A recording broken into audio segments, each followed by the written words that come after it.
Hello, everybody. Welcome back to Tuesday Night Terrorvision. I am your host, Pete, right here with J-Man. How you doing, brother? Good, thanks. How are you? I'm great, man. I'm great. Good to see you. Good to be back. Happy, and I heard this from somebody else, too. So it was Thanksgiving in Canada over the weekend. Yep. So happy Thanksgiving. Thank you. ate like a fat pig. What is okay, so here it's turkey, and you've seen my memes. I shove frozen turkeys up my ass. No, but really, what is a traditional Canadian Thanksgiving dinner? It's the same. It's turkey stuffing, mashed potatoes. People do ham. We don't do ham because nobody in my family cares about ham, so they do sausages as a ham replacement. And then there's the cranberry.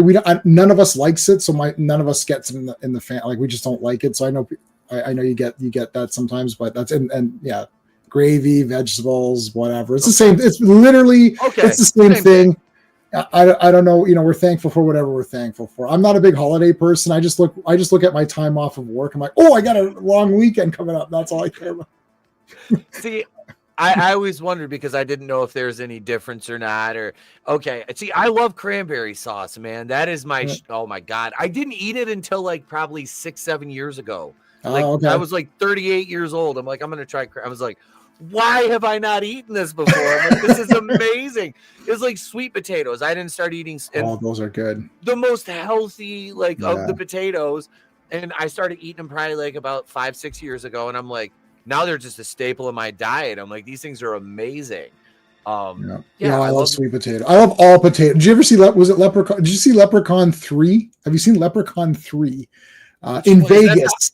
Yes, I've seen the Vegas one. I love it. Love it. And in that one, he orders all because he's turning into a leprechaun, so he's eating only potatoes. So he's got potato salad, mashed potato. I was like, this is awesome. I love all the potatoes. Any version of them, they're good.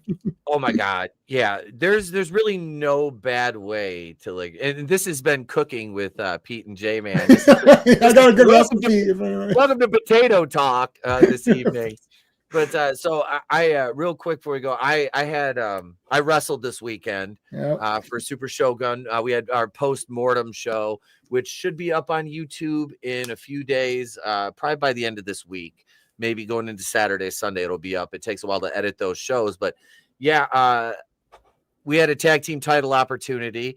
We got disqualified, and this is the aftermath right here, folks. It's I swear, man, we get screwed over every single time.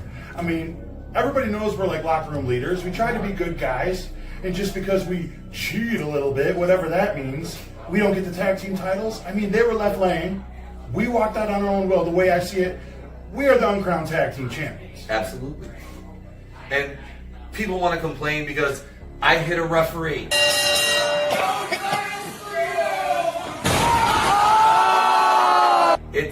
It's not really a big deal. The ref kept getting in our business all night. Something had to be done. I did it. No, I agree she was getting in our business and all, but Pete, it was a woman you hit. Yeah, it was, but she had it coming. Yeah, but I already know that. And I think it's awesome. Push it to the limit. You believe in equality. I equal rights and lefts. That's what I believe in. Yes. And I have, and for those of you out there wondering, have I ever physically assaulted a male referee? The answer to that question is yes, unequivocally. I have. It was in March or February. I worked Mad Dog 1-on-1. We fought to a double disqualification. I kicked him in the nuts, and then I hit the clothesline from hell, and the referee, who was a man named Nate. So yes, I do apply my violence equally to all referees. Equal opportunity ass kicker. That's correct.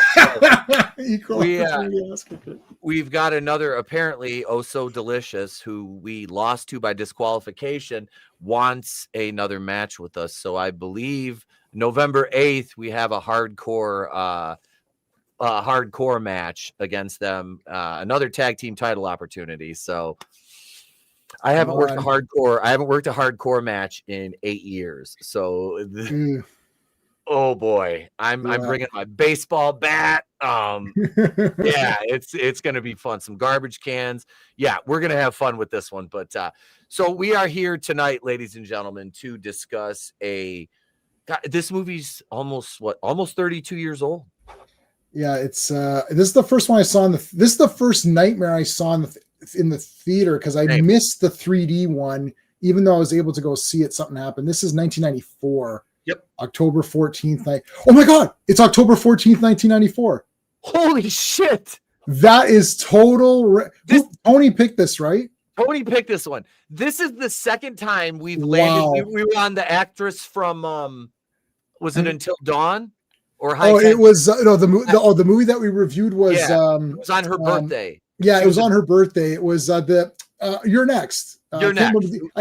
Aaron is the character's name. I don't remember the actress's name. But yeah, it was her birthday, and then this is the 30th. Wow. Well, this is the anniversary. What did I say? This is. So wait, I'm sorry. What was the year? 31 years. 1994. 94. 31 years. Wow. God. That's awesome.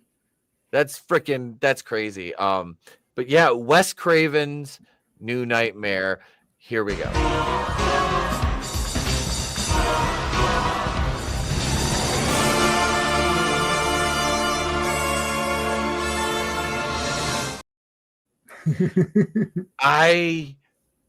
God, did I love this movie. And yes. I have notes. So, and I want to start right at the opening credits for this one, because such this movie is such a love letter to and I need to watch it again. And this is the problem.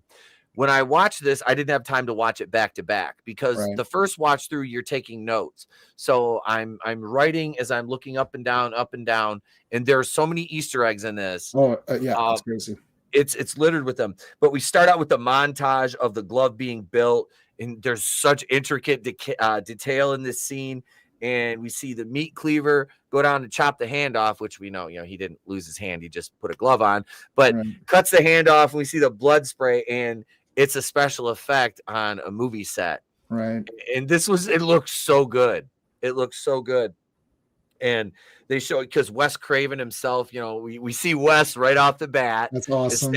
Establishing just how meta this movie is. And I really there was movies that broke the fourth wall before this, but I really think in terms of the way they did it and it was constructed, I think this is probably one of the best that played it straight, and not really, this wasn't done for comedy or for yucks.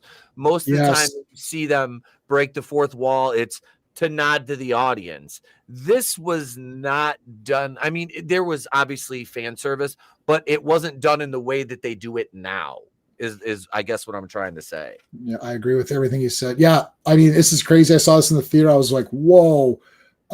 This is one of these. Bought the cassette tape soundtrack, the score on cassette tape. Bought the poster. All that. I loved Freddy anyways. I wasn't dying over Freddy. I love the Nightmare franchise. Part 6, Freddy's Dead, I thought was too goofy. 5 has some neat things in it, but 6 was just and then they pull him out of the dreams. I'm like, you already did that. So coming back to this one and saying, oh, it's going to be sort of about the making of, and you got to think, when I'm seeing this 31 years ago, I don't have the massive film background that I have now. So watching this, you're like, well, this is really neat. You're like, well, Wes Craven's just right there talking. You're like, and then Robert Englund is playing Robert Englund. Then he's playing Freddy, because he's dressed in the old Freddy when he's in the talk show and stuff, and he's playing Freddy, and then he's playing the entity Freddy or whatever, the evil. And I was like, oh, this is so cool. Because I was like, oh, is he not going to play? Because I was thinking, I hope Robert plays the entity Freddy. And I was like, he did. And they changed the makeup, and I mean, you could tell, that's the glove is different. It's that organic muscle tissue. Yeah. It's got the fifth. It's got the thumb claw, and also the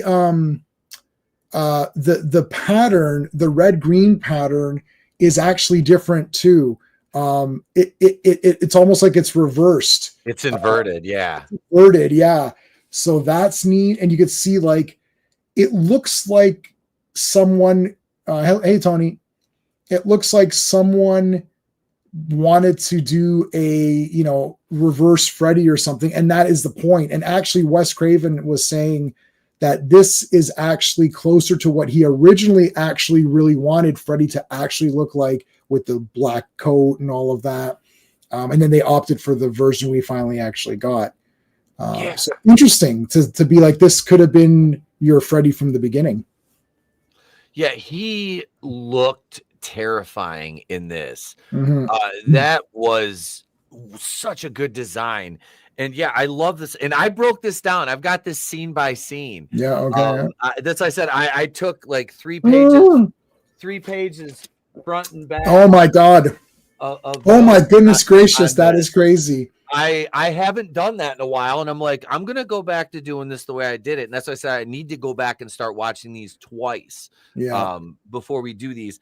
But yeah, so we get Wes in the scene, and we see Heather Langenkamp. Her husband Chase is like the director of special effects, and the glove, we see the glove, it freaks out. Now this is a great scene because it attacks Chuck and Terry, the 2 other special effects guys, and it turns out it's Heather's dream, and she wakes up, and then Dylan has disappeared, and we have that earthquake, and she notices because the glove fell, it cut Chase's finger, her husband, and she notices in reality he's got the cut on his finger, which kind of triggers her out. And to speak to Freddy in this, when I watched this when I was 14, I didn't realize upon the first viewing that it didn't click that it wasn't Freddy. It kind of, but I'm like, it's something. And then you get in subsequent viewings, you pick up all this, all the dialogue, because like in it's hard to completely process things watching them once through in the theater without the benefit of take notes.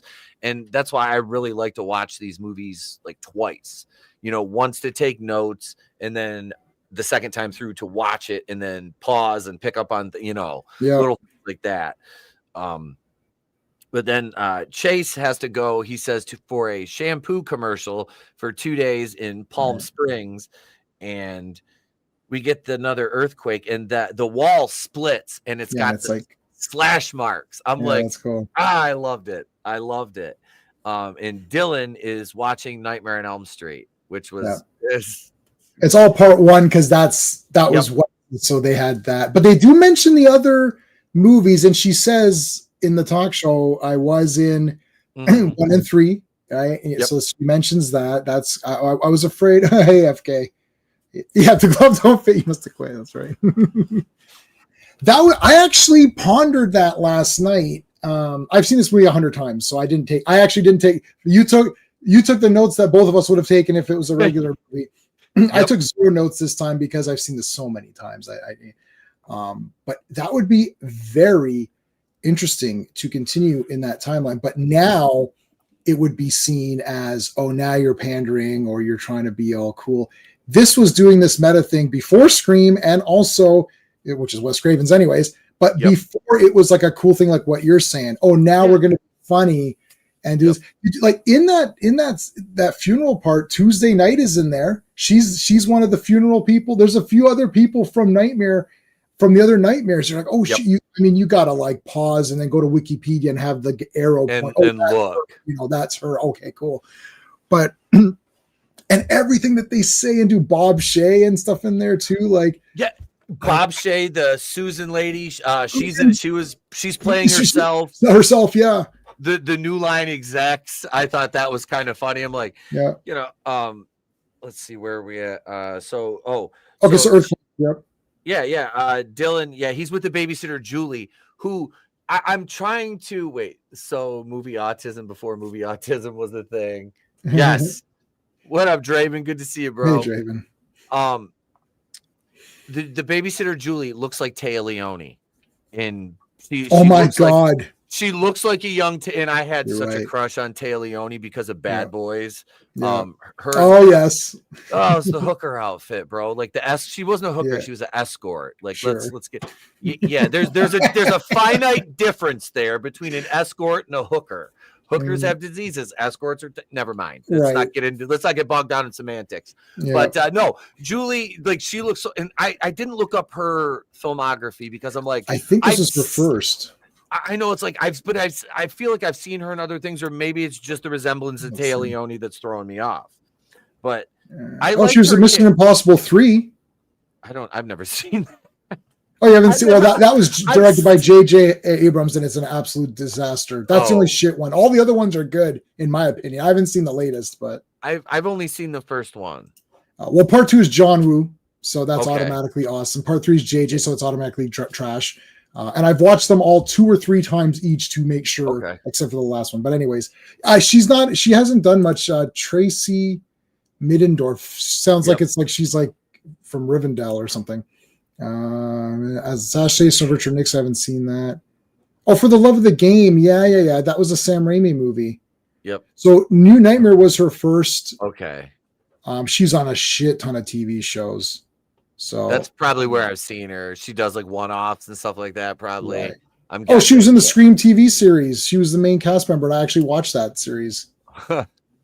I don't want to know how you know that, Pete. Don't ask FK. It's yeah. I wouldn't.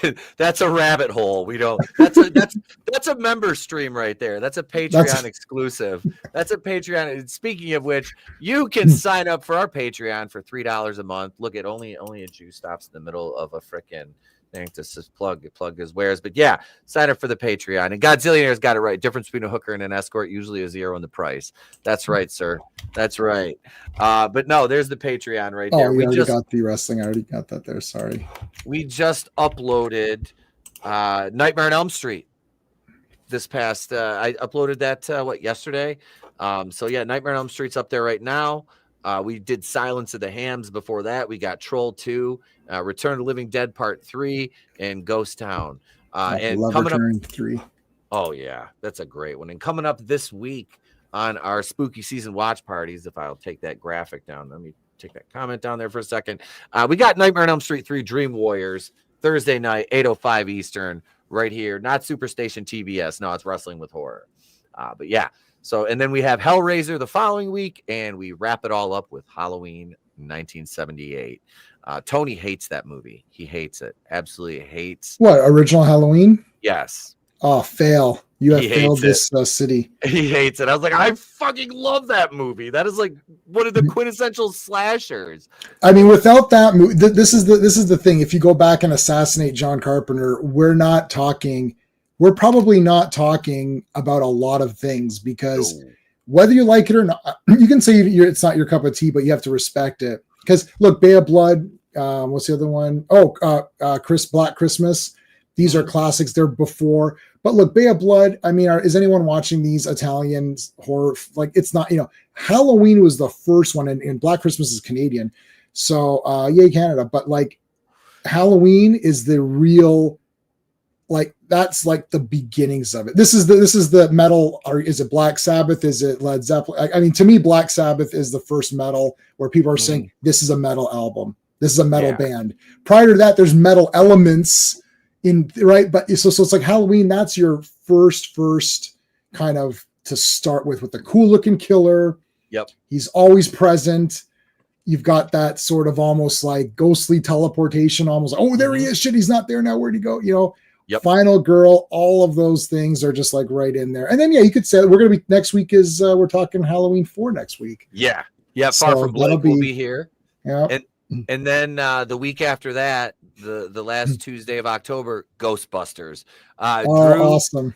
Drew's coming back. Our cameraman from he's from Shogun, and he works for Wendigo. He acts. He's going to join us. He requested Ghostbusters. I'm like, I have no problem watching Ghostbusters any time of year. I mean, I probably memorized it. So Ghostbusters is the 28th.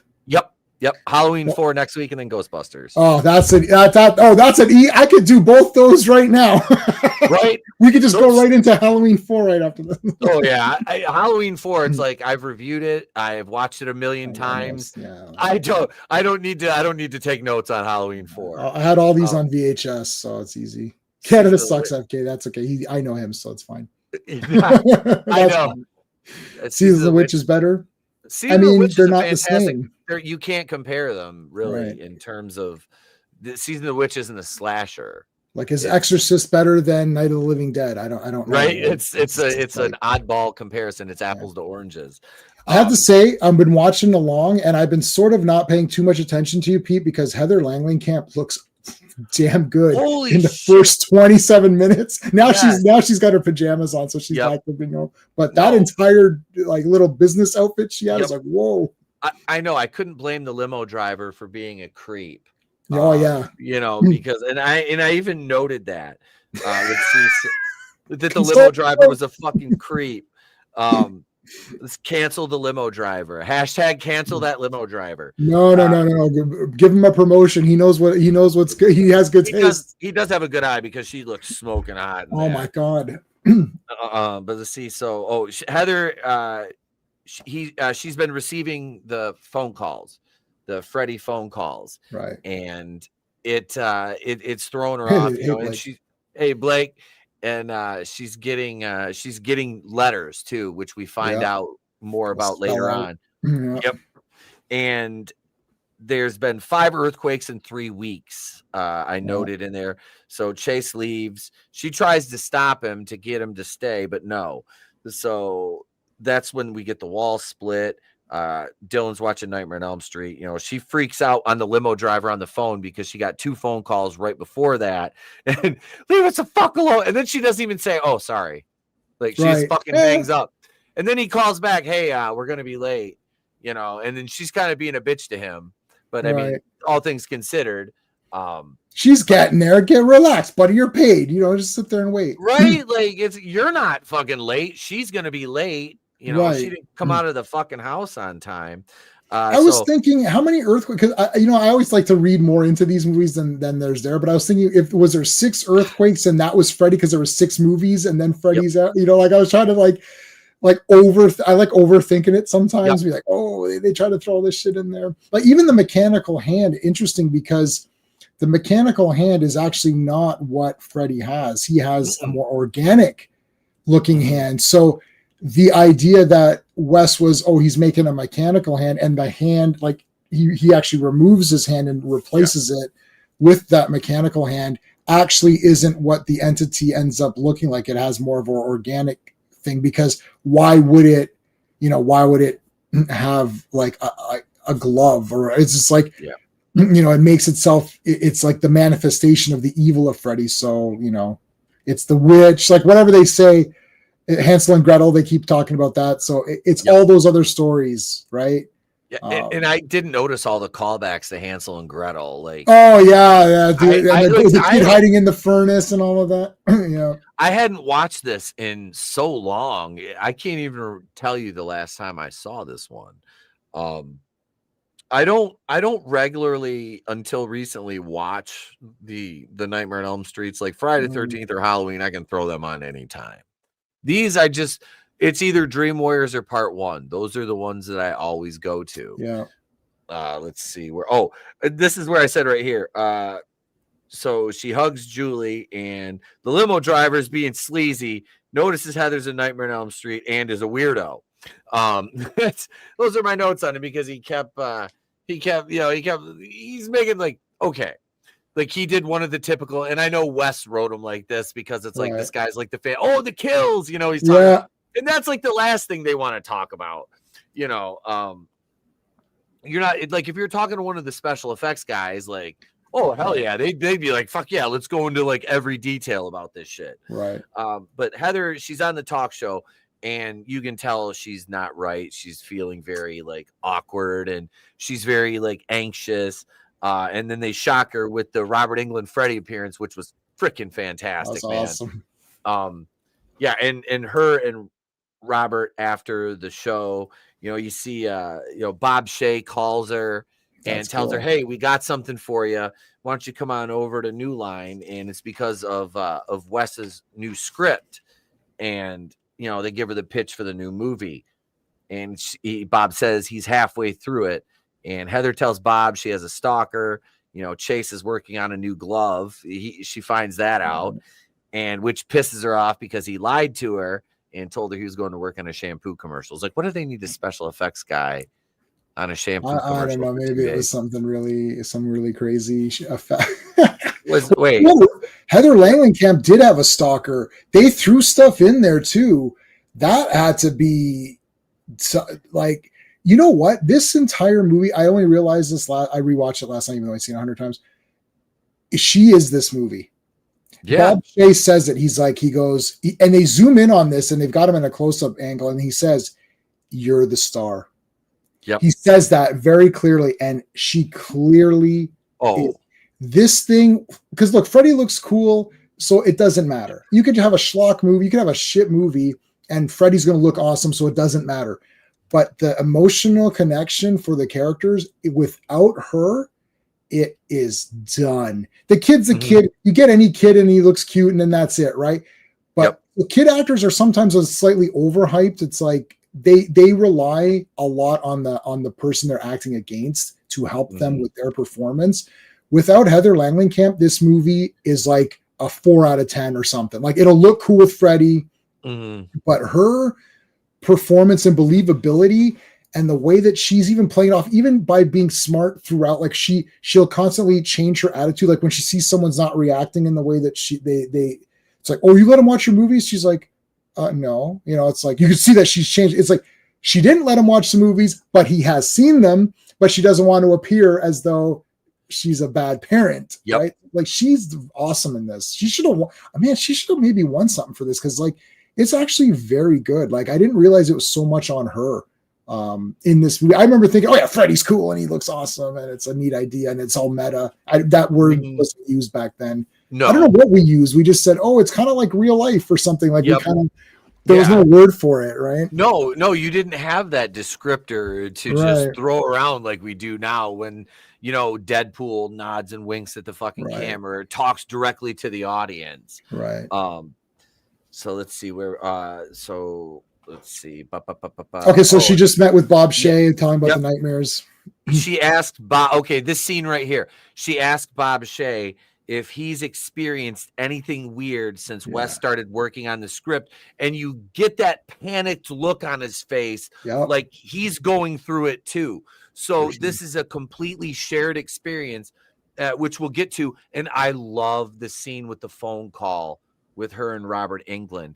Yes. It's even better because, you know, she's just talking into a dead phone.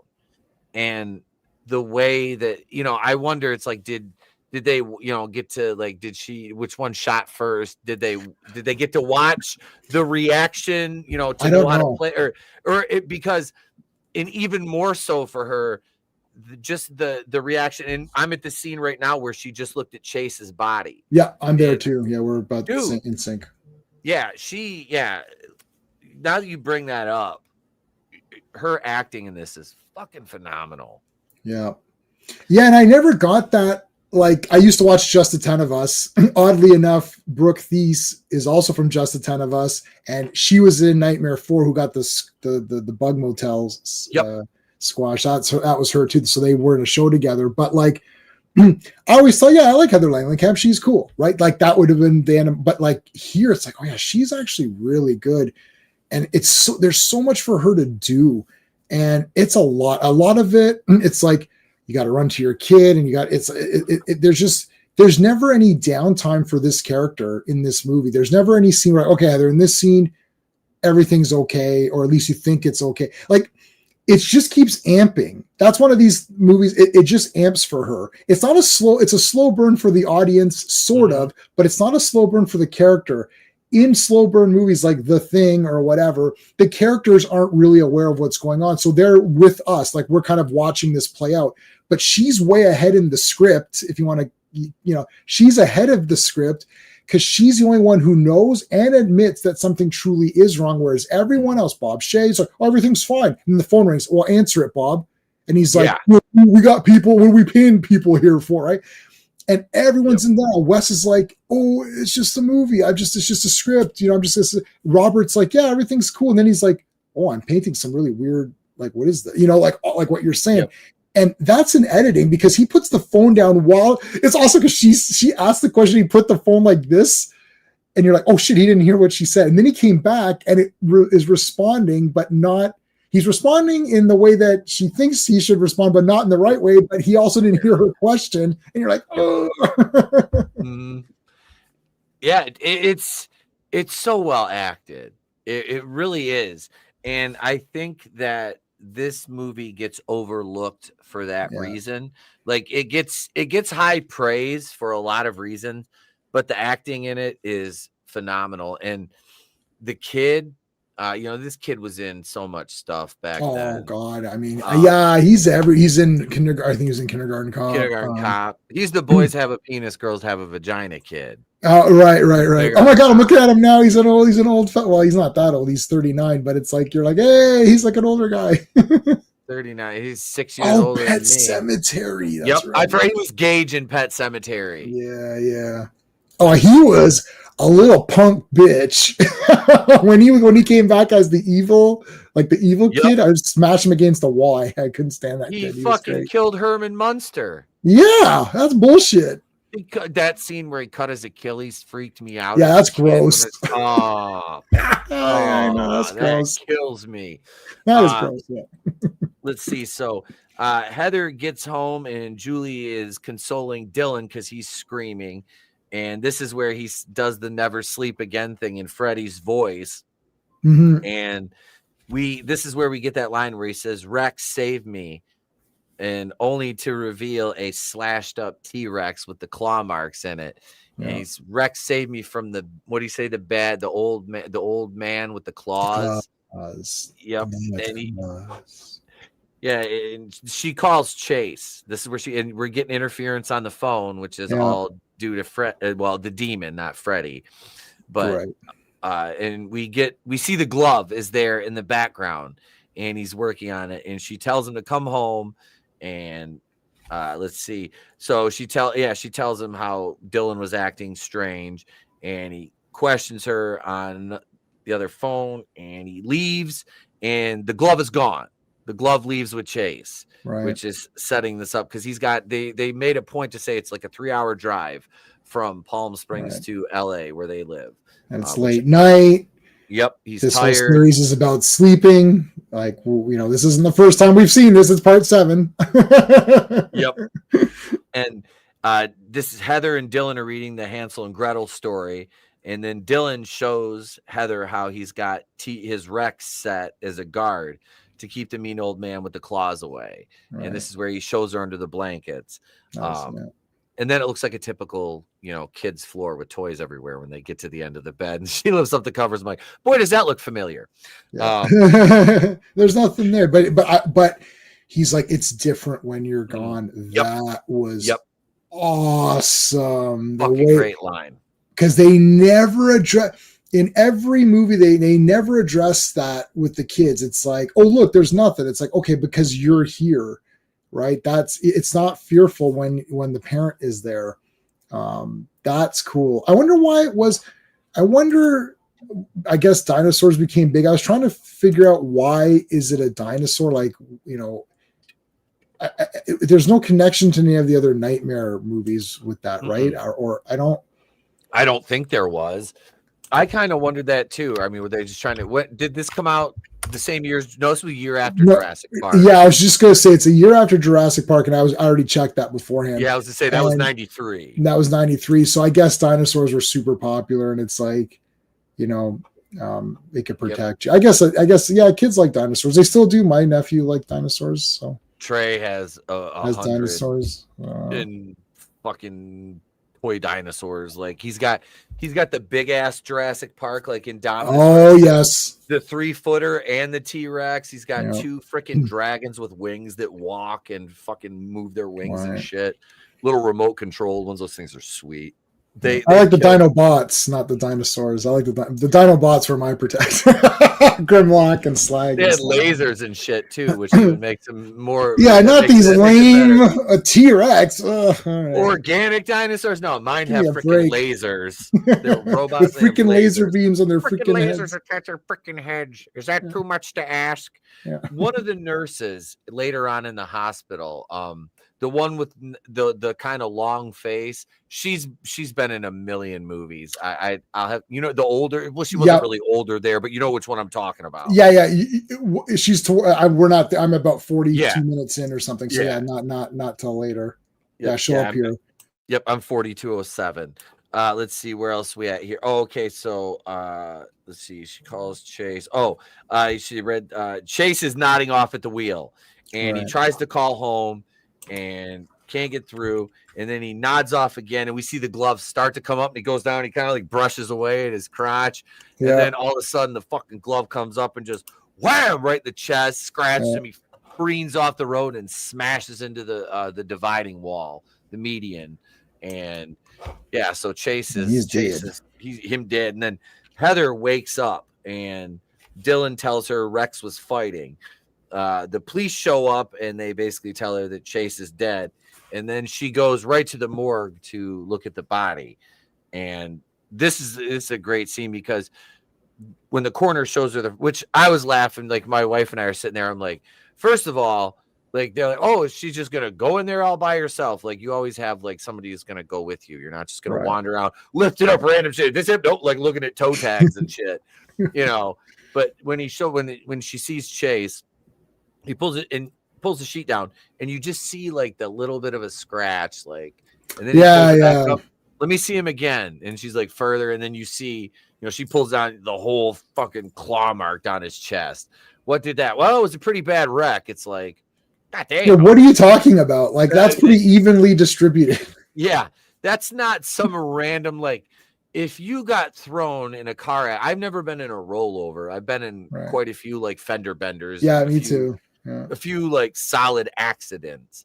And none of them are, like, I was in a really violent car crash. We went off the road and hit 3 trees head on, and the 4th one stopped us airborne. Okay, so that's crazy. Yeah, that was, but we didn't roll over, but I mean, like a tree fell and like crushed the cab of the truck. Oh my God. Like I had glass cuts all over my arms and my back, some on my chest from the windshield blowing in, just glass going like all around me. And it wasn't like any distinct, but you know what I mean? Like they're very random in events like that. Not just a straight claw mark down your chest. Again, I'm not paying the fetish hooker to scratch me. This was Freddy Krueger. But no, so yeah, that's kind of like, he's just the explanation. It's like the movie's very smart.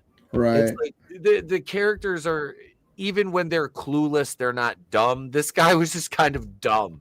I don't know. It just kind of either that or he was just trying to hold back, it's hard. Yeah, it's hard to tell because it's like everything's intentional. So you don't know if it's like, the thing with this movie too, it's the movie within the movie is spilling in and out. Mm-hmm. So because it's spilling in and out, you can't trust. Because normally in Nightmare on Elm Street, there's your dreamland, right? Yep. But this isn't really that. There's the real world, which is what's taking place in the regular narrative, and then the movie that they're making is seeping in, and the entity is trying to escape through that in some way. Mm-hmm. So one scene might be like, I'm not even totally sure that there were claw marks at all. Like maybe Heather saw them and they look different to the coroner or what, like it's not even sure because she's feeling earthquakes, seeing things that aren't there later. So she's seeing what really happened, which is Freddy clawed him, but no one else sees that. Yeah. It's only after when he's getting enough power, I don't know what he's building up enough story.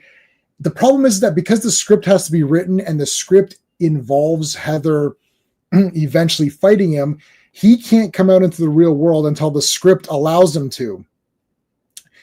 And that's why Wes Craven says, I need to literally sit here and complete it, because once it's complete and you win in the end, it's over. So Wes Craven's writing is what wins. This is the thing. This isn't just meta. It's like super meta because like what's real. I mean, everything's real because ultimately the whole movie's the script. Because at the end, she reads the beginning of the movie. It's better than any of these other ones. Like Scream was meta in the sense that the characters in the movie have watched other horror movies and are savvy to the rules of horror movies.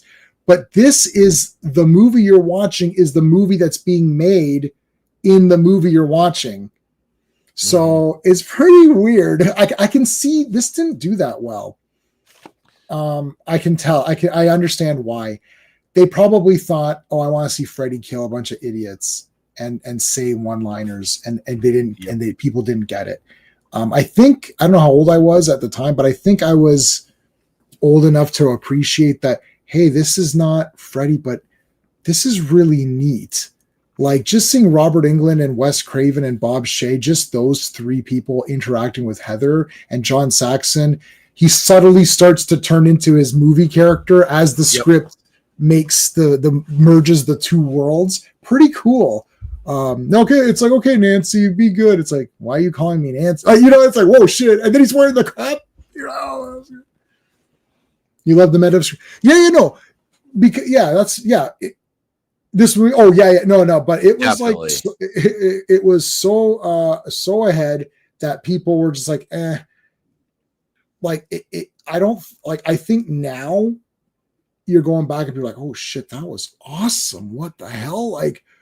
Even Pete, you're saying you haven't watched in a while. Like, God damn, this is like pretty damn good. Like, what the hell happened? Like, why am I not watching this more often? This is one that could go in the regular rotation. Honestly, it's that good.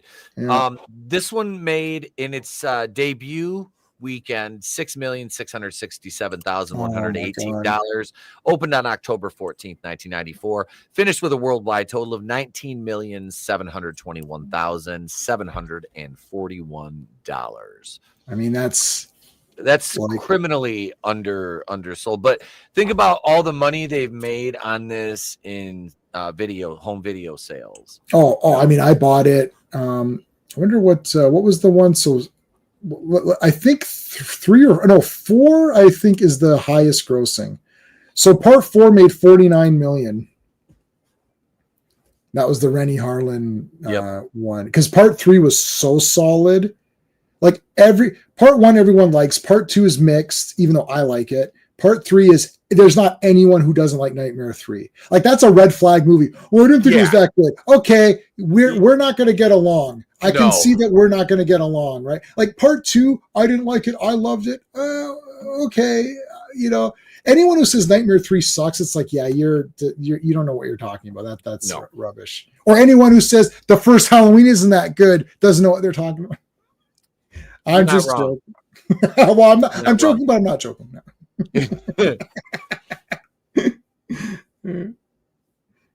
Wait, Reach this guy was. That's another discussion for another stream. No, that's that's another discussion. But let's see. So where are we at? Were we at the playground scene? Playground should be next thing. Dylan, you see him playing at the playground, and as I'm watching this with my wife, we're like, Jesus Christ, what kind of parenting is this? Heather is sitting with John Saxon, and he's trying to help deal with like what Dylan processing the loss of his father. And she tells him about Freddy. And we're watching Dylan interwoven through the scene, making his way to the top of this like play structure, which inexplicably has a door at the top that the kid crawls out and stands on the top of this thing. You see him sitting there like reaching up, and he takes a tumble, and Heather and John get up running. Of course, she catches him right before he hits the ground, and I'm like, he pops up, he's fine. She doesn't have a scratch. I'm like, you would have a broken arm at least, and he would from that height, and he probably weighs 50-60 pounds. I'll go grab a 45-pound plate and drop it off the top of my garage at the peak, and you try to catch it. You know what I mean? Momentum, it's gonna. You're good. Does she has a messed up hip the rest of the movie? I think after that scene, so they gave her.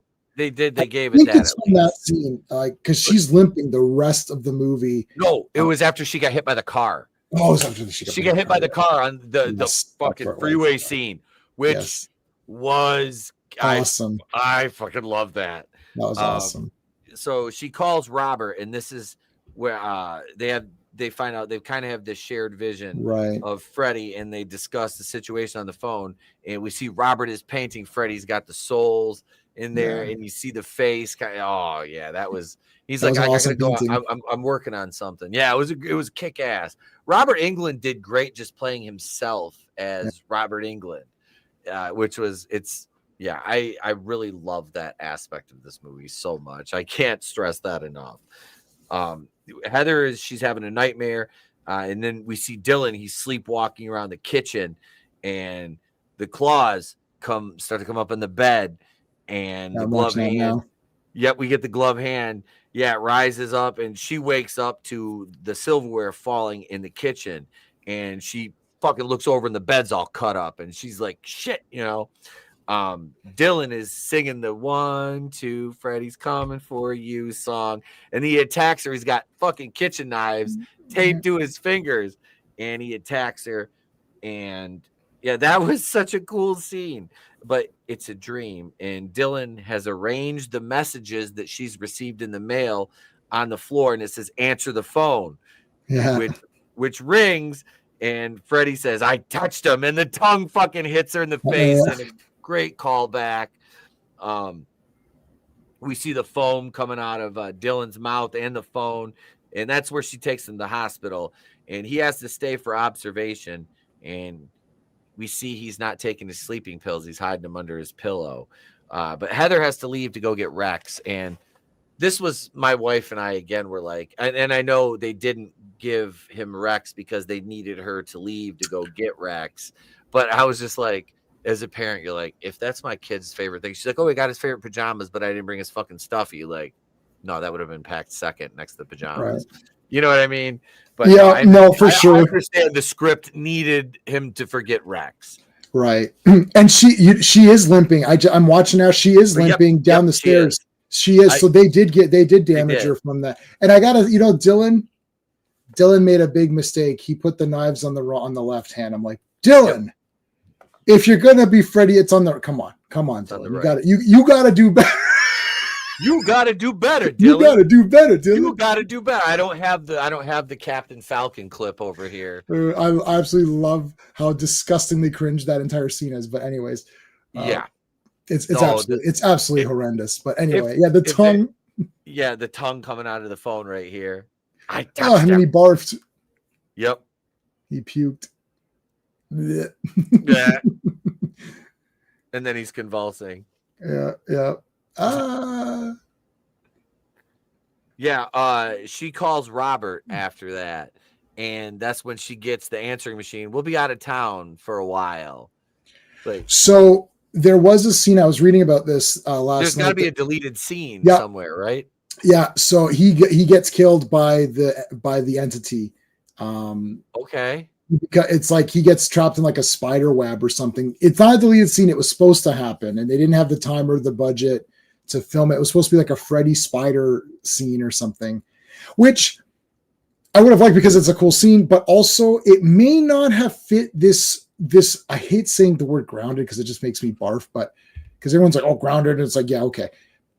It would have taken away a little bit from it's not a dream, it's becoming real versus it's a dream. Like I love Nightmare 3 because of the crazy. It's basically Nightmare 3 is a fantasy film with horror elements. It's basically a fantasy movie. Yeah. This one is a more possession, exorcist type of movie. And I think if you would have had a big spider, it would have been slightly weird. But I still would have loved it because it's like, I love the idea of Robert Englund getting killed by Freddy. Right. That's a neat thing to have. So in my headcanon, the Freddy entity killed him. Yeah, I'm like, now I'm wondering, is Robert Englund dead in universe? Right. You know what I mean? Like, right. If you're going to continue it like that, someone mentioned you could, because this movie, because it's 31 years, you could say that the entity hasn't found, like, where would the entity be now? Like in the Saw series, it has to be something that has enough of them that has stayed for a long period of time. Like Nightmare was perfect because there was like a decade of constant Freddy images, like video games, board games, films, Freddy's nightmares. There's enough of this stuff to say, yeah, this evil was contained as Freddy. Prior to that, like it would have been interesting. Prior to Freddy, what would it have been? Like, could it have been like, I don't know, like I can't think of, maybe like, would you say like Godzilla, but he's not evil all the time. So I don't know what's another thing that's always evil, like not even Psycho, because those continued on, like part 3's in the 80s, I think. So like, which is like part 3. If you haven't seen Psycho 3, that's a freaking awesome movie, by the way. I haven't. Oh shit. Part 2 is awesome. Psycho 2 is awesome. I don't even think I've seen the second one. Oh, there's a massive twist that you're going to be like, I did not see that. Even me telling you there's a twist, you're going to be like, I certainly didn't see that coming. And then part 3 is friggin' awesome. Like, it's so awesome. Anyways, that was like one of the first DVD. I was like, DVD guy. I bought Psycho 3 before I bought Psycho 1. But I have Psycho 1, of course. Yeah. Anyways, but no, like, all of this, like, what would have been, where would the evil be now? Like, if you came back as Freddy, like, where is the evil now? Like, it'd have to be like Saw or something, because I can't think of anything that has that many sequels that has a consistent character. It needs to be something, right? Like in Before, it's always the witch, and they say Hansel and Gretel, but the witch is really the same thing. It could be the wolf in Red Riding Hood. It's the witch in Hansel and Gretel. It could be the evil queen and Snow White.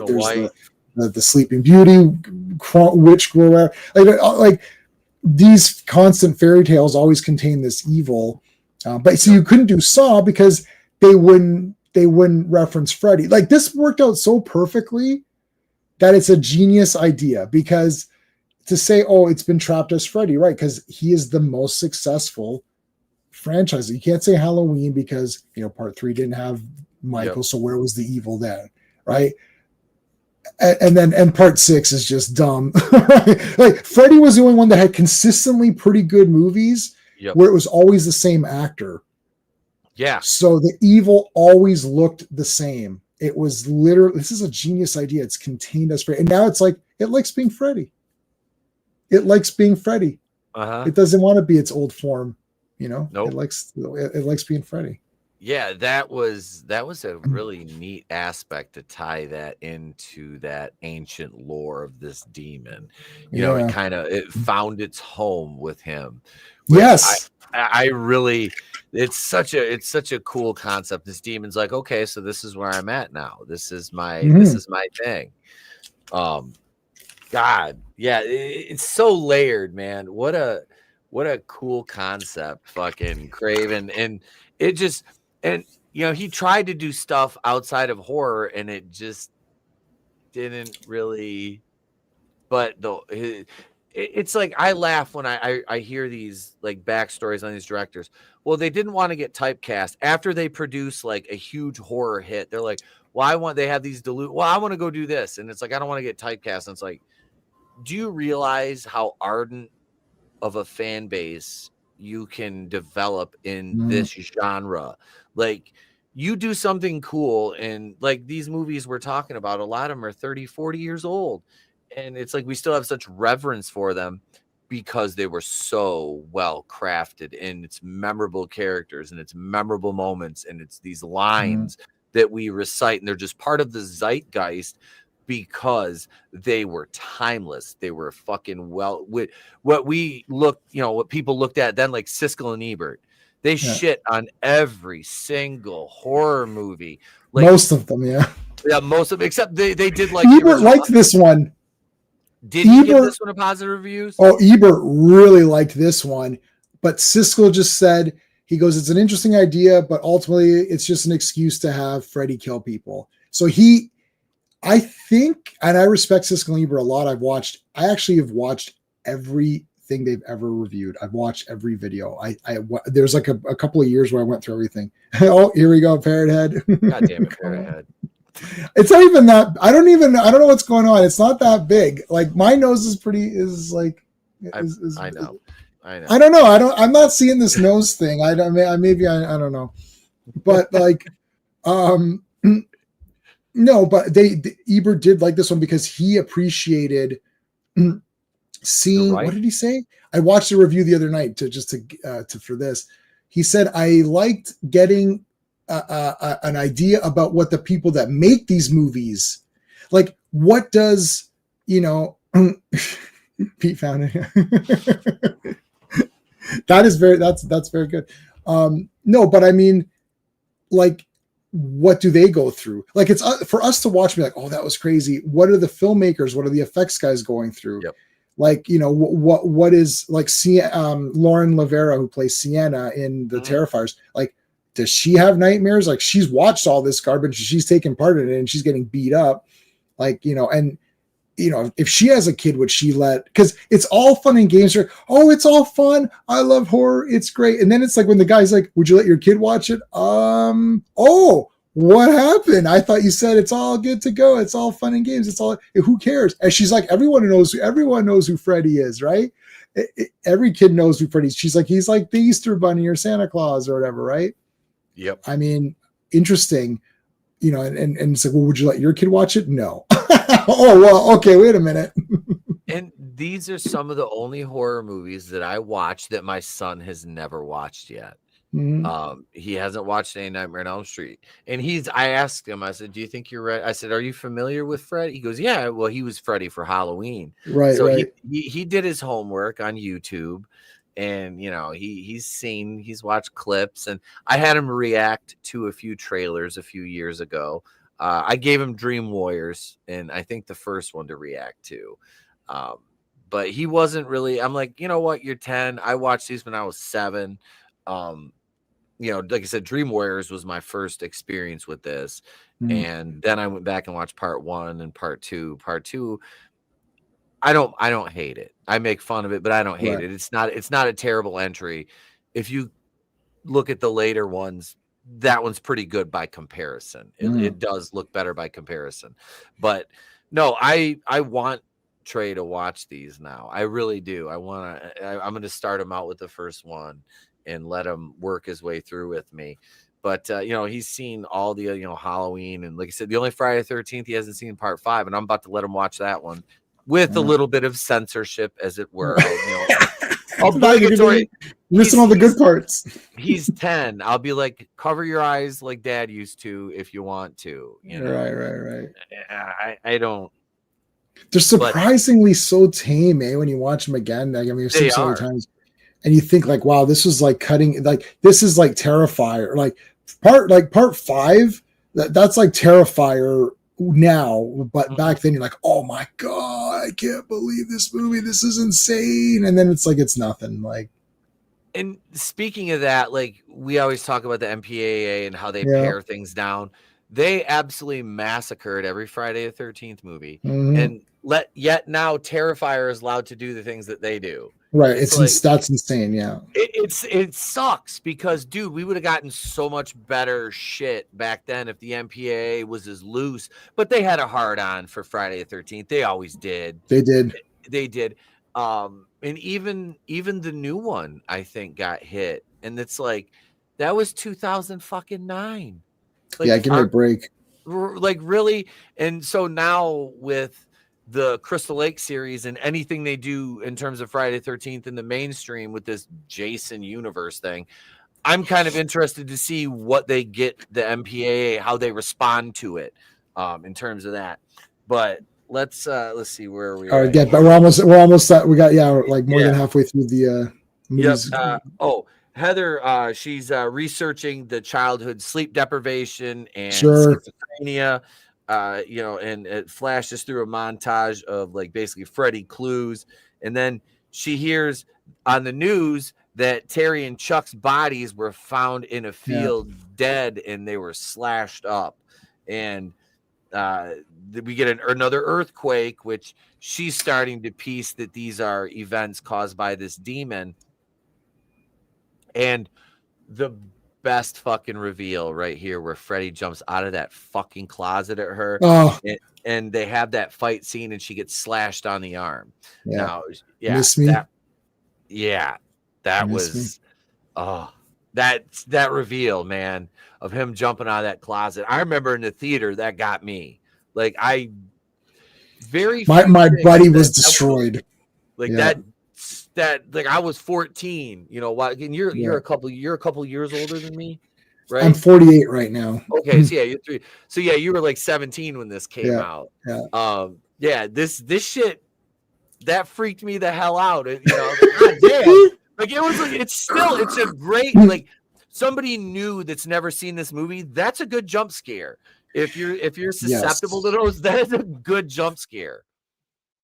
Yeah, I don't even jump any. By that time, I was already dead inside. I had nothing. I'd already seen everything there was. What scared me was Ghostbusters. We'll talk about this on the thing, but when the librarian and then she went, oh my god! As a little kid, I was like traumatized. I'm like, oh my god! I love that part. What, that came out in 84. We got our first VCR in 85. And yeah, that was Ghostbusters and the G.I. Joe movie were the first 2 videotapes I ever rented. I love the G.I. Joe movie. Oh my god, dude. I was the man. Yeah. I was the man, fucking Cobra Commander. Cobra Commander is awesome. I still have the Cobra La figures are right. Oh shit. Yo, those are like not easy to get. They're re-releasing them all in the classifieds stuff. Oh my god, they're all I've got original Globulus, Cobra La Guard, Nemesis Enforcer with his wings. They all have their accessories. Yep. Wow, that's really shit. Yo, those are like pretty good. I don't have any of those guys at all. Like I don't have any, and I had a shit ton of G.I. Joes. There's right over there. You kind of see it. Yeah, there's the G.I. Joe shelf right there. I see a little guy sticking out. Yeah, there's complete with 8 HISS tanks. But I have 8 of them. Shit, that's awesome too. There was 10 at Walmart, and I have 9, and there was 10 of them, and I threw all 10 of them in the cart. My wife's like, no. I'm like, why can't I just buy the last 2 too? That makes no fucking sense. You just got them all. And then I went back the next day and they're gone. I'm like, God damn it. And I've got like blue ones. Like those are, I have the blue. Okay. Anyway, we're getting off on a G.I. Joe. But getting off on a G.I. Joe tangent. A whole nother, and in Canada, we're running out saying a real American hero. It's like nobody said you're in Canada. I was like, no, we're not. We're in America. Yeah, it's G.I. Joe, man. G.I. Joe bridged all gaps. Okay, It's whatever. No, I'm serious. In Canada, we're like G.I. Joe's the best American hero. I don't care what it's called, and I want it to be called that. If they do a new one, how they don't want to say American hero or they want to say American way and stuff, you need to say that. Even in Canada, I'm like, no, you need to say that because that's what G.I. Joe is. I'm not an idiot.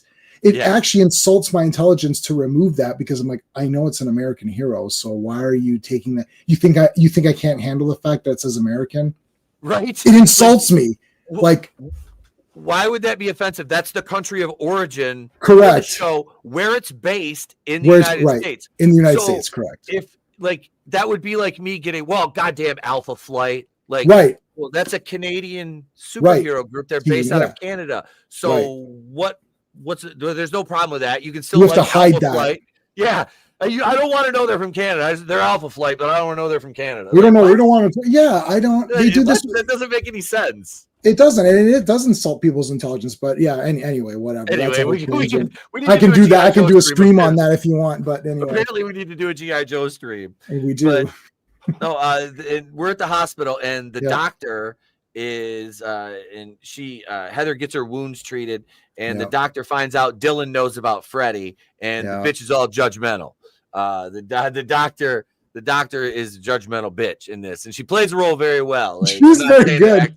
She was great as a goddamn pain in the ass in this. Miss Langenkamp, did you let your boy watch it, Miss Langenkamp? It's like stop saying Miss Langenkamp. It's like just say Heather. It's like, why are you being weird? You're freaking us all out, lady. It's like you can tell she's looking down at her too. Did you let him watch one of your films, Freddy Krueger, from your films? It's like, from my films. I'm sorry. Or was I talking about the character from your films? Oh, wait, you're not in film.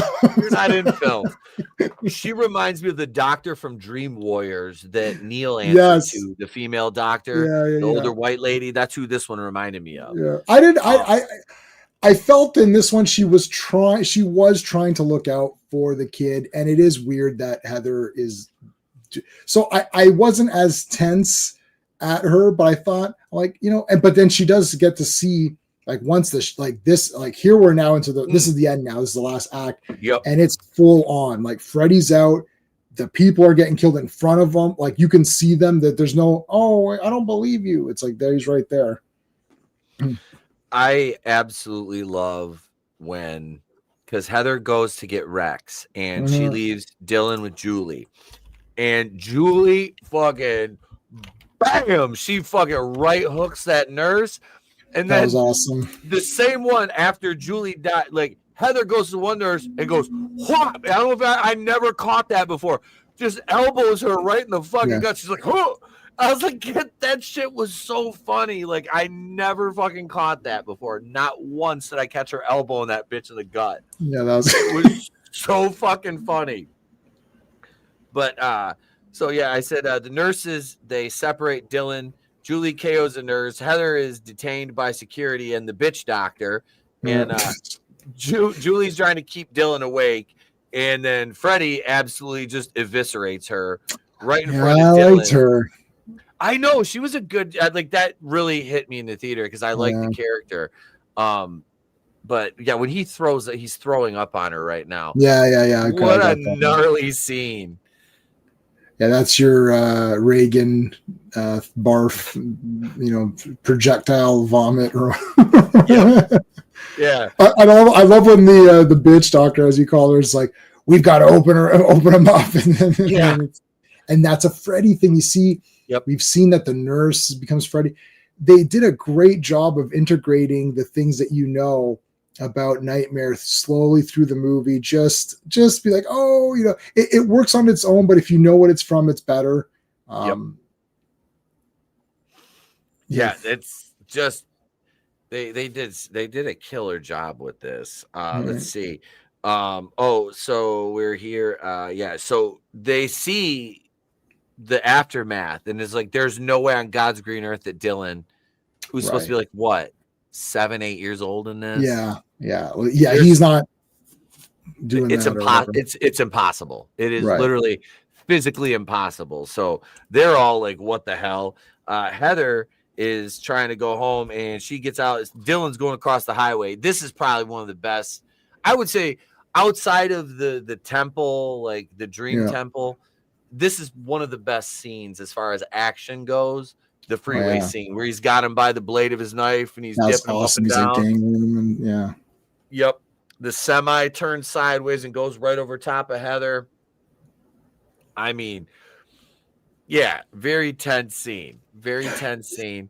She just said, "Screw your pass." That was cool. That was a nice callback. That you got to be on your toes for that one. That's a good one. That was from the first one, wasn't it? Yep. Very first movie. Yeah, screw your pass. Yeah. And, she was gonna get killed in a minute now. Yep. That's goddamn. That's so sad. Poor Julie. Couldn't have been. She was like a good person who believed and tried to help. Yep. I always hate that. That always sucks when someone is like, when people don't believe or think you're crazy, then you're like, But when someone is like, you know what, I'm here for Dylan, I'll help him out, I'll do it, I'm going to follow your instructions, you're his mother. So, that the loyalty to the main character, makes it more. Heather's got the strand, right? The gray. Yep. The gray strand, which she had in the other in 1 and 3, or she got it in 1 and had it in 3. Yeah, that shit. They just the little details that they put into this, just those little details. Let's see. So Heather gets home and John Saxon is there, which she called him for help, but this is where he slips into his character. Yes. And I love how they go back and forth between like the timelines. You can see like the atmosphere and environment change, and it flips from her house in the real world to the Elm Street house from the first movie, which was so cool. That was so cool. I just again, man, I can't say enough good things about this movie. The scoring on this is a fucking foregone conclusion. I mean, let's see. Oh, and this is where Freddy finally raises out of Dylan's bed, and they're fully in the movie at this point, and he cuts his way out of the sheets, and you see his face pop through. Yeah. Oh, awesome. God. That looks like Tenebrae. Remember Tenebrae? They had the where he cuts the sheets, and John Saxon's in this too. And again, I love reading a lot into it, and I was like, oh my God, it's like, is this Tenebrae? I don't know, because Wes Craven's savvy to this. He definitely knows who Dario Argento is. This isn't Wes Craven's first day on the job. So I'm like, that is now it could just be a coincidence, but it is the exact, it's the cut just the same. I was like, that's cool. The soundtrack had slight synthier than the original score. It was a very different Elm Street score. It wasn't a Nightmare on Elm Street score. It was, but it was treated much differently. It's like it's like a asterisk. Like it is a Nightmare score, but asterisk. Like, music in this movie may sound different than you thought, or I don't know. Like objects are closer than you think. It's like it's got a little disclaimer. It is Nightmare. It's got the themes, but it's just a little bit tweaked. So I'm not sure if he was going for. There's a nurse you're talking about, I think, who was like, did we just miss her? Yeah. I like this too. She's like, do you know what's in this one that I picked up off the floor? Because I'll stick you with it. That was awesome. Yeah, I know it's in that one, but do you know what's in this one? Freddy with the trench coat on is fucking terrifying. Oh, he's awesome. Like he looks scarier with the trench coat on. Like it just, I don't know, it just adds something to him. And plus it's the makeup job in this again. And I'm going to pull this graphic up here one more time because I really, really like the look of him in this. I did. Yeah. And that's a great shot of the glove too, or the like you said, the more organic hand he had in this. Yeah, with the bones and all that. I just thought that was so cool. I drew that so many times. Like I'll see if I can find. I'm gonna try to find my binders from high school. All my binders were like all coated with Fangoria images. I'd cut out Fangoria, which is stupid. Yes, I know, but I would cut up Fangoria pictures and put them all throughout my locker. I lined my locker and all my binders with all the horror characters. And just like weird pictures and stuff, and all my stuff was like it was all horrorized. You could tell which Jay. Like now I'm known as the superhero guy, but like in high school I was the horror guy. It's like, oh yeah, he knows all the horror movies and seen everything. And people were like, oh, I can't see this or I haven't seen that. And I'd quiz them. And I remember when Scream came out, they did that quiz in the beginning.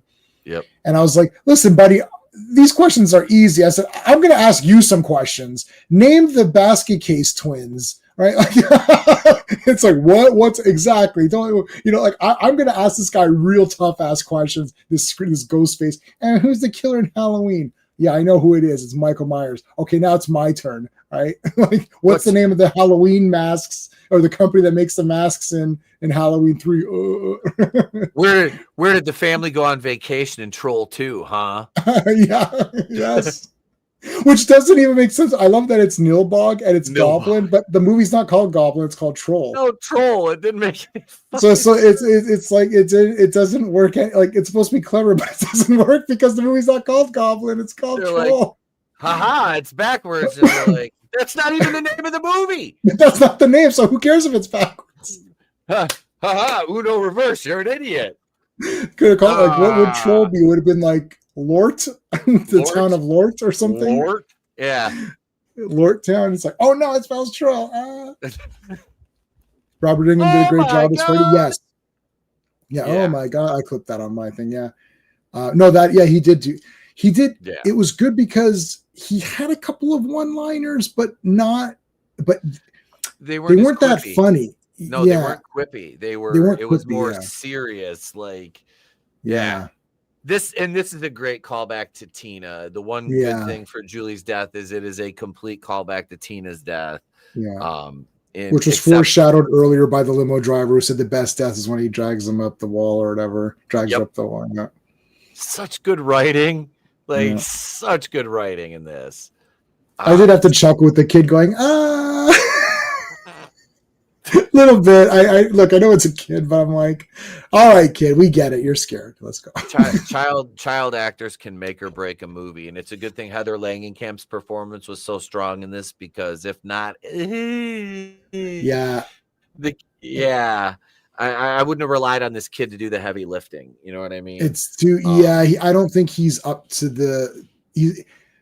We'll get to, let's finish it up and then we can talk about our score. Yeah. Like, I mean, it's an obvious score, but I do have a couple of points in the negative. Okay. So, but it's not going to really affect the score because they're minor. But anyway, let's see. So Heather realizes she's in the Elm Street house from the movie, and the original comes on the TV, and this is where she finds the metaphorical trail of breadcrumbs, but it's still in sleeping pills. Yes, a la Hansel and Gretel, and she looks for Dylan. She finds Rex is all shredded. The stuffing's everywhere, and at the bed she realizes she has to go to sleep to find Dylan, so she takes the sleeping pills, and I said she ventures through his sheets into Freddy's water slide, which ends up in a nightmare dreamscape of the demon, and she ends up in Freddy's wave pool, which that was such a cool sequence, her falling down that was awesome, the tunnel into the dreamscape and like the temple.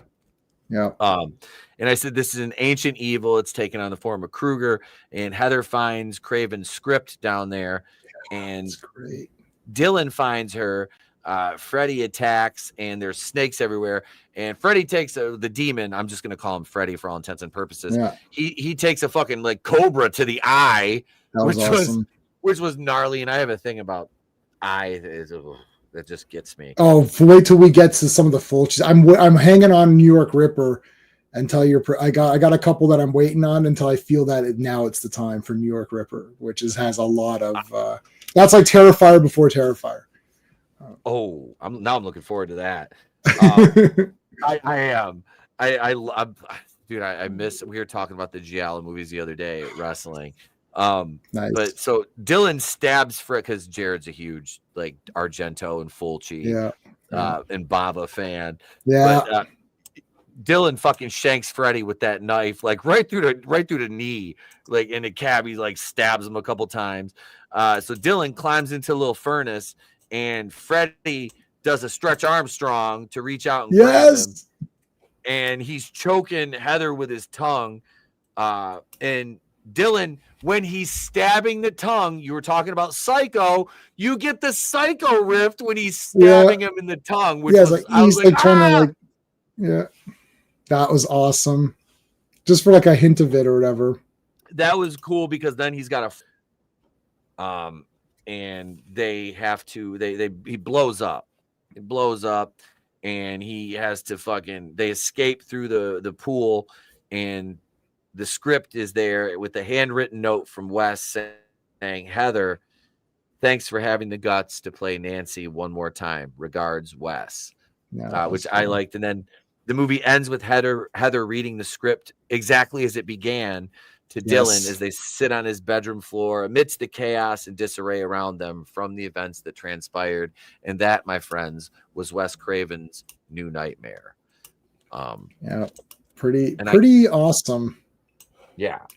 And I mean, again, it's like I like Wes Craven a lot. Like if I'm going to his where's his filmography? I just had it up there. Of course I don't have it now. Wes Craven's New Nightmare. Where's his I like looking at I like to see like kind of what came in between the movie we're talking about. So this is like couple of years before Scream. So next one is Vampire in Brooklyn. Previously, this was Vampire in Brooklyn. Yeah, it's all right. That's a fun movie. It's a fun movie. It's okay. Yeah, it's not fun. Great, but it's fun. Last House on the Left, I've seen, of course, and I own it. Hills Have Eyes, I've seen and own it. You want to hear a shocker? Hills Have Eyes 1 and 2. I think the remake of 1 and 2 is better than both. I think both remake of part 1 and remake of part 2 is better than original part 1 and part 2. I don't know. I watched all 4 of them in the same like weekend once. Like I bought the first 2 movies and I bought the remakes. I was like, I never watched these. I just bought them because they're Wes Craven. I'm like, let me watch them all. Like I did an experiment and I watched all 4 and I was like, I think I like the remakes better, which is crazy. But anyways. Well, in part 2, they like retconned, was it Papa Jupiter, like having another brother? Reaper, yeah, in the original, like no, it didn't make any sense. Yeah, that was weird. So People Under the Stairs. Have you seen the People Under the Stairs? Because that is awesome. I did a review of that one a couple of years ago. Okay. I enjoy that because I was pissed Jordan Peele was gonna remake it. That would have been a fail. I like Us, and I like the other. I don't know what happened to it because. Oh, you're cutting out on me there for a second. Or, am I frozen or were you frozen? It was probably me. Okay. It was probably me. So wait, you said he was going to remake it? Yeah. Yeah, he was going to remake People Under the Stairs. And they're like, oh, we're going to update the politics in it. I'm like, no, please don't. Oh my God. Please don't. Please don't. You could stay with the themes of gentrification because that's pretty universal. You don't need to change anything. You really don't in that. It's a timeless story in terms of the wraparound and the reasoning to rob the house. It is. You don't need to add any. Well, there's this. No, don't do it. Just leave it alone. Don't even remake it. Like, this is not no. I said this before. Why are they remaking good movies? Why don't they remake garbage ones? There's a lot of movies out there that had good concepts, and then for whatever reason, budgetary reasons, acting, writing, directing, whatever, the studio involvement, the movie didn't come out as good as the idea was. Why don't you remake that? Like, I understand they want the name value, but People Under the Stairs is bloody awesome. That's like a near perfect movie, and you really don't need to remake that, especially with modern day politics. And I think Jordan Peele, who I really liked, I thought Get Out was kind of fun. I really liked Us, and I thought Nope was okay. But I foresee this guy going down this path of garbage. It's like his choices are starting to become, it's like, oh, let's do this Twilight Zone thing. It's like, you're okay, another Twilight Zone. I mean, the original Twilight Zone with Rod Serling is literally one of the greatest things ever in the history of anything. There is 4 million different ideas in that show, right? Why stop? Right? I really liked Us a lot because it had I like the duplicate, like there's the evil versions, the tethered versions or whatever. Yep. And then Get Out is pretty good. I don't think it's like the greatest thing ever. Like people are dying over it. Like people were dying over it. I thought, it was okay. Yeah. I was like, it's a Twilight Zone episode, right? Yep. It's the Twilight Zone episode. Us was a neat idea that I haven't seen, and I certainly didn't see when the evil family showed up. I was like, whoa, they showed up pretty fast. This movie I was like, whoa, wait, how long is this movie? What's going to happen? I liked it. Nope was okay as well. That was okay. It's a little bit long. I can see they're overindulging themselves. I'm like, no, stop it. Don't make these long ass movies. Like, stop it. So we'll see how Jordan Peele's career goes. Yeah, that's the last thing you need to do is make the movies longer than they have to be. Like there's literally zero reason for that. No, New Nightmare in terms of scoring this one, I mean, this hits all the beats for me. Mm-hmm. I have nothing. I really don't have anything bad to say about this other than the kid can be a little bit annoying at times. But what am I going to do? Am I going to dock at a point for that? No, I'm going. I have to give this one, and I don't want to keep scoring movies, but this is a 10 out of 10 movie. What's a 10? Yeah, this is a 10. It is. There's no. Yeah. This is an obvious 10. Like, yeah. I mean, so my one negative is the little bit of the kids a little bit annoying. So here's my one thing, and this is only now because I've seen it so many times, and it's different when you say, "Hey Jay, we're going to cover this movie," because then it's like it's not just me watching the movie. Because me watching the movie, I can watch anything. Whatever. If you watched any movie with me, and I liked it, you're going to like it by the end of it, because I'm a fun person to watch with. I'll be quiet when it's time to be quiet, but if it's something fun, I'll point it out. Right. And then if we watch it and I'm silent the whole way, and then we talk about it after, I can convince you and point out things if I like the movie. Yeah. But when it's like, I'm by myself, I've got to come on here and show some kind of integrity. I can't just be like, I'm not a shill for stuff. So I was like, okay, it's in that middle part. It's just slightly too long. Once the Robert Englund conversation is had, there's like a couple of repetitive earthquakes. So it's like earthquake, he's in danger, earthquake, he's in danger. I'm like, we don't need these anymore. Because now the first like 27 minutes or something, like let's say the first half an hour is bloody perfect. Yep. And the last like 40 minutes pretty much is pretty damn awesome. So it's right smack in the middle where there's just like, oh, there's an earthquake and then shit happens and the kid's in danger, and then earthquake and there's shit. It's like, you can eliminate a couple of these earthquakes and the kid's in danger. We get it. It's like she comes down. Now he's got the claws and he comes down. Oh, and he sees it again. It's like there's 2 back-to-back scenes of her coming down the stairs. And I know one was a dream and one was real. Just get rid of both of them. Like, we get it. The kids, that's my only negative. However, the movie doesn't feel long or boring. So it's only being critical to be like, you don't need...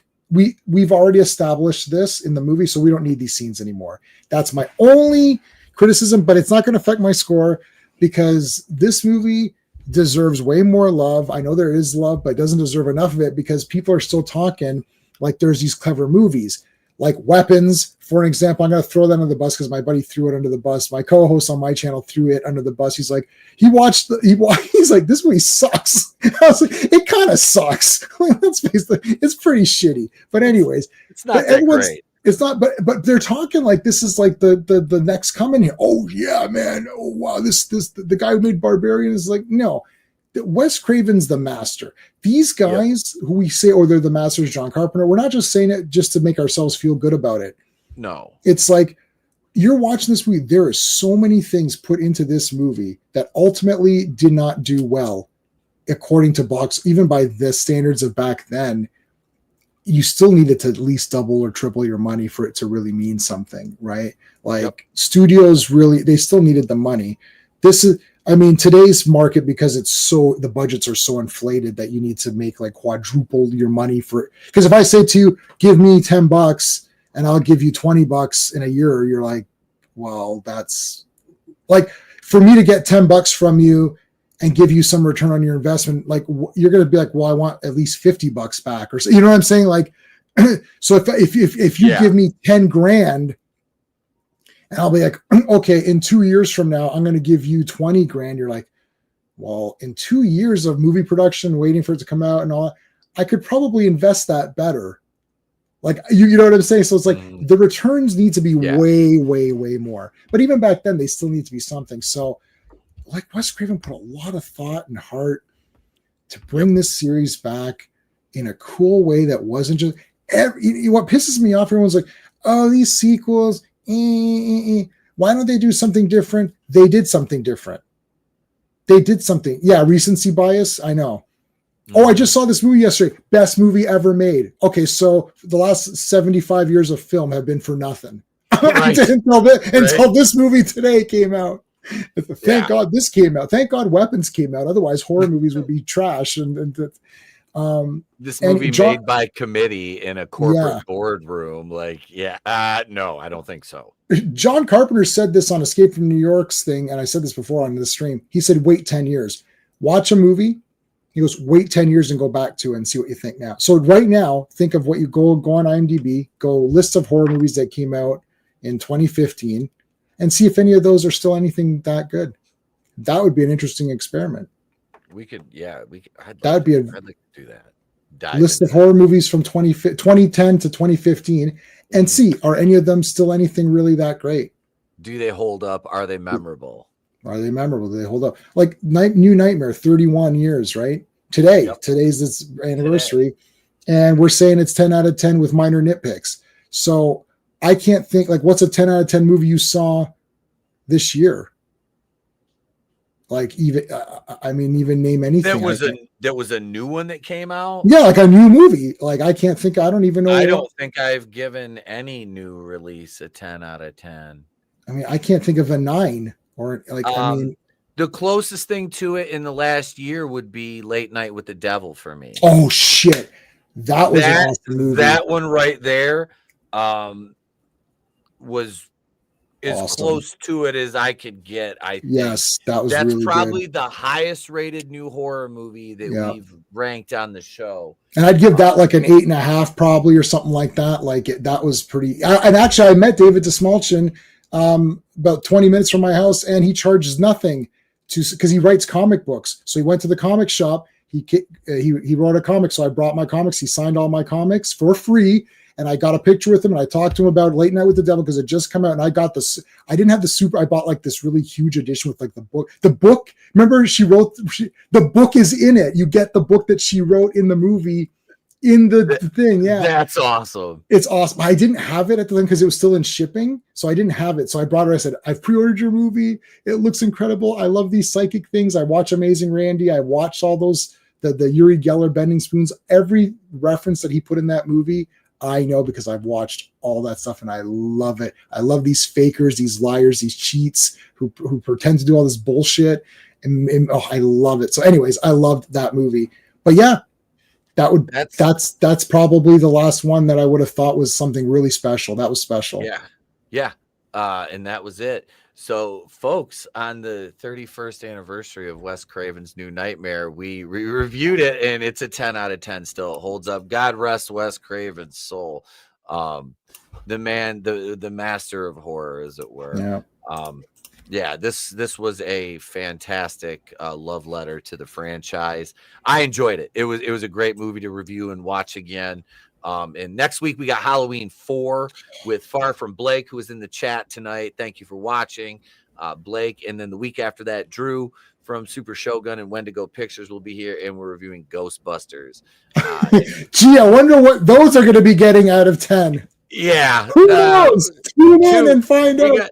We had three out of 4 reviews this month are just fucking layups, man, uncontested, right to the hoop, just finger roll, baby. I'm gonna just to be a dick. I'm gonna obliterate Halloween 4 next Tuesday, just to make you and Blake just to get you guys. I'm gonna find. And I love that movie, but I'm gonna obliterate just to be funny. I'm gonna obliterate it. This doesn't make any sense. Oh, there's so much stuff that doesn't make sense in that movie. I'm gonna clip the scene with the fucking blonde wig and the pink. Oh dear God! And I know why that happened. He throws Loomis through the fucking window. And the funny thing about that is, Tom Morga that played Roy was Michael. I almost said Jason. Was Michael Myers in part of that movie? Wait, my boyfriend's testicles were hacked off in a nude machete juggling contest recently. Should I marry him after he wakes up from his coma, or take lesbian lessons from his trip? I would just take the lessons. It'd be kind of fun. Yeah, why not? Yeah. I'll defend any flaw in that movie in my life, depending on it. I'm there with you, Blake, because that is the first Halloween movie I saw, and I will love that movie. The opening, here's what I'll do for us next week, and I've done this twice already. I'm gonna re-edit our opening for the show with the Halloween 4 credits. I will spend the 2 or 3 hours putting together credits for that, just to use for one episode, because that opening title sequence is probably my favorite in all of horror. The imagery in it. But yeah, so that's next Tuesday. And then, like I said, we got Ghostbusters. And this Thursday night for our spooky season watch party, we have Nightmare on Elm Street 3 Dream Warriors. Following week on the 23rd, Hellraiser, and the 30th is Halloween 1978. Also on, it'll be the 30th. That's Tuesday, the 28th. On October 28th, on Killer Pizza, my boy, that's my tag team partner, Bad News Cruise, we're hosting a Halloween party. It'll be myself, Jared from Super Shogun, Ray and his co-host Carlos will be dual streaming on his channel and mine, and we're gonna have a Halloween party. We're gonna play some games.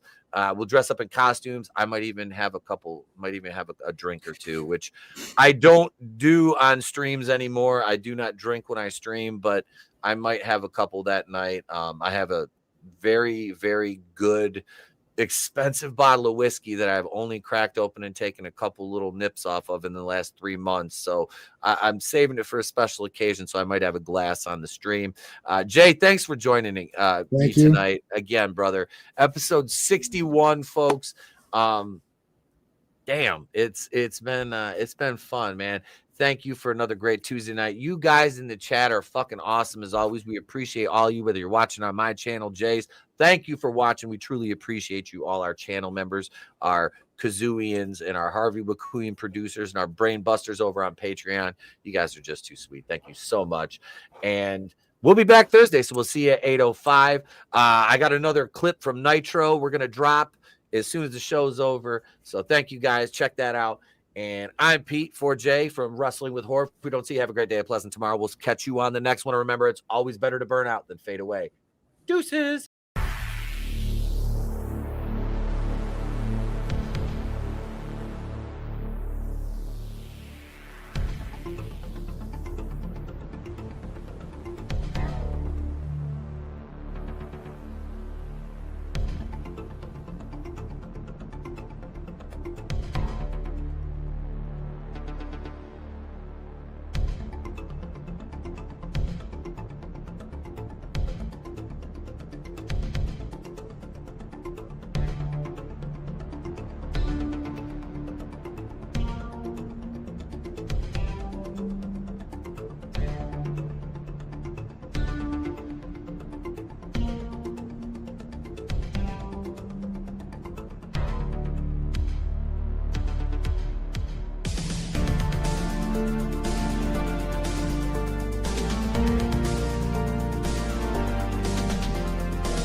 Patreon.com/